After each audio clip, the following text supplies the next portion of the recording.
Welcome back mga kaaldab. Ito na naman po ang inyong lingkod, si Mr. Destiny. At magbibigay po tayo ng pinakamainit na update po ngayon sa social media. Gaya nga po na sinabi ko mga kaaldab, number 1 trending na naman po si Main Paul Garson. Ebidensya at resibo mga kaaldab na si Mengay lang po talaga ang malakas. Si Mengay lang po talaga yung pinag-uusapan ngayon at talagang pinagpipiestahan. Kaya nga po dinidikit nga po nila, di po ba, si Congressman para kay Mengay para matapos nga po raw yung ALDAB.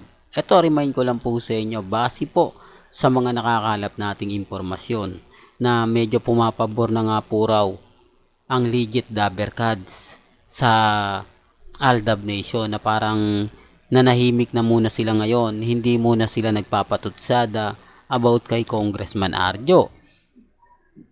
At maganda nga po yung bali-balita ngayon na kapag lumipat na nga po raw pag lumipat na etong EAT sa malaking studio sa Meralco nga po raw yon, ay mas marami pa raw po ang mga pagbabagong mangyayari dahil maliit lang nga po raw ang studio, hindi sila gaano makapag-perform ng kakaiba kung ikukumpara nga po sa APT studio na talagang malaki, di po ba? Pero gaya nga na sinasabi natin, advance po tayo kumuha ng update, lalo na po ngayon. Marami kasi mga kwento mga kaaldab na gaya nga na sinabi natin kanina, si Bossing, si Mengay at yung ilang Dabercads na sina Jose, Wally, Paulo gagawa nga po raw ng comeback movie sa Metro Manila Film Festival.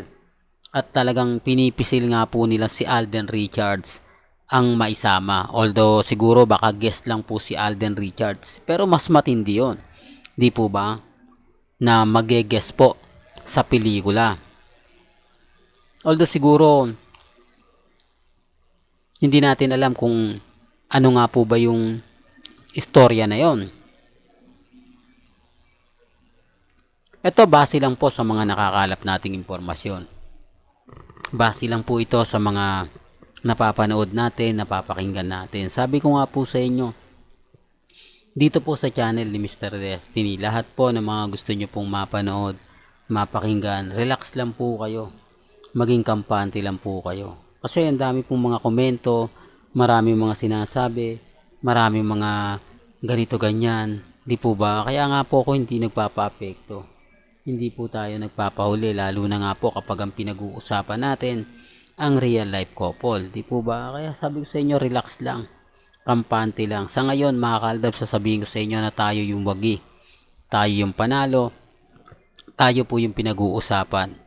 Gaya nga po ng mga lumalabas na mga post, di po ba, paulit-ulit lang naman po yung post nila kay Mengay, yung nakapula, hindi na po nasundan. February 10, sabi ko nga, eto, galit na galit sila. Hindi daw February yon. Hindi daw February 13, February 14 daw yon. Pansinin nyo yung Ramones to Go. Nasa Makati nga po, magkakaroon nga po, mapapanood nga po raw sa Makati. February 13. Ano nga po yung photos na yon? Doon pa lang may mali na Di po ba? Doon pa lang masasabi nyo na tama po yung sinasabi ni Mr. Destiny. Tama po yung binibigay kong update. Kaya lang, hindi lang po nila matanggap. Di po ba, nababasag sila na, kumbaga, bakit daw po pinupuna, di po ba? Bakit daw ginagawan ko ng issue? Sa totoo lang po mga kaaldab, sila naman yung gumagawa ng issue. Di po ba sabi ko, maglabas sila ng ebidensya. Huwag yung puro ganung lang ang kulay ng damit nakasama si Ibiang.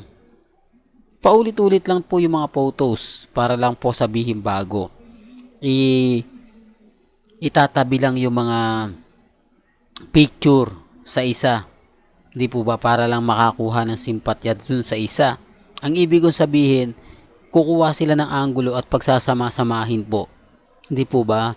Tapos ito pa po yung nakakatawa, ako daw po yung gumagawa ng mga picture nila Mengay at ni Congressman, tapos ipopost ko raw para sabihin na ini-edit lang yun. Sa totoo lang mga kaaldab, hindi ko po gagawin yan. Never ko pong gagawin yan. Hindi ko alam kung bakit po nila sinasabi sa akin yan. Hindi ko alam kung bakit. Ano ako, gagawin ko po daw. Nag-i-edit daw po ako kay Mengay, kay Congressman. Pagsasamahin ko. Tapos ako daw magpo-post. Tapos ako din daw mag-update. Grabe, no? Hindi, ang tataba talaga ng utak nila, no? Yung mga gawain nila, ibibintang lagi sa'yo. Kaya nga sabi ko, hindi ko na po kailangan pang mag-edit. Una sa lahat, si Mengay masipag naman magbigay ng update. At yung update naman po niya, hindi naman umaayon at pumapabor sa Armain at sa mga nagsasabing hiwalay na sila ni Alden. At si Alden Richards naman po, hindi naman siya nagpo-post nang may kasama siyang ganito. Di po ba? Unang-una, wala siyang post kay Sanya Lopez. Real talk yan mga kaldab. Pangalawa, kay Glenda de la Cruz. Pangatlo, ang pinakamainit na issue, si Catherine. Di po ba? Kita niyo po ba? Nag-post nga po ba siya? Di po ba wala? O, yun ang sinasabi ko na guilty sila. Okay sana kung yung Valentine's Day nag-post si Alden na kasama niya ito. Kasama niya isa sa mga kumbaga babae na inililing sa kanya. Medyo magkakaroon ng issue yun. Di po ba? Siyempre kasi Valentine's di po ba? Bakit diyan ka nagpa-picture? At bakit ginawa mo yan? Gayong Valentine's Day, anong ibig sabihin niya? No? Yung ibig kong sabihin mga kaldab, yung paniniwala ng iba, medyo mapapaisip sila, di po ba? Kasi bakit naman kasama mo yan, alam mong Valentine. So, tapos sasabihin nila, kapag si Glenda, yan ang tunay na Pag si Sanya naman, ay talagang ganyan kasi totoo na sila, ayaw pang umamin. Di po ba? Tapos pagdating kay Catherine, yan ang tunay. Hindi po ba? Yan ang mababasa nyo po sa Instagram, sa Twitter at sa Facebook. Hindi po ba? Sabi ko nga po sa inyo, ako advance tayo mag-update. Advance tayo kumuha ng mga ebidensya at resibo. Kasi lagi po tayo nasa social media. Kapag may nag-trending, iniispatan natin yan. Tinitignan natin yan. Kaya nga sabi ko sa inyo, hindi ako basta-basta naniniwala. Kung gusto nyo lang po ng post, di dapat yung kay Catherine. Ang dami, kasama si Alden. Lalo na po sa Facebook. Pero hindi na natin pinapansin yan. Kasi alam naman po natin na fake news lang yun Alam naman po natin na inedit lang po nila yon. Hindi po yun totoo. Sila po yung gumagawa ng edit. Tapos ipopost nila. Sasabihin nila magkasama ng Valentine's. Ng Valentine's. Di po ba? Pero hindi po yun totoo. Sinasabi ko lang po para lang klaro. Sinasabi ko lang po para lang po sa mga mamis, sa mga titas at sa mga senyor. Kaya nga sabi ko sa inyo, kalmado lang po kayo, kampante. Sa ngayon, maraming nagtatanong, maraming nagko-komento kung ano na nga po ba talaga yung latest, kung ano na nga po ba yung trending. Di po ba? Tapos sasabihin nila, puro fake news daw po tayo. Lahat daw po ng mga ina-update natin, hindi totoo. Pero okay lang po yan, mga kaldab. Sabi ko nga po sa inyo, may kanya-kanya tayong pananaw, may kanya-kanya po tayong opinyon. Hindi po ba? Sa mga ayaw pong maniwala, hindi naman po natin yan pinipilit. Kasi alam naman po natin na mahirap po magkumbinsi. Kaya nga lagi kong pinapaliwanag to for the record lang po. Etong channel po ni Mr. Destiny, wala po tayo makukuha mga bagong followers, bagong viewers simula 2023 at hanggang 2024. Lahat po ng mga nanonood sa akin, ito yung mga 2015 hanggang 2019. Sila po kasi talaga yun. Masasabi natin number 1 true-blooded Aldab Nation na walang iwanan. Lagi po akong sinusuportahan at napakarami po nilang mga alam kaysa po sa akin. Kaya kapag nag-update ako, sila po yung mas nauna nakakaintindi. Sila po ang agad-agad ang una nakaka-relate. Real talk yan mga kaaldab.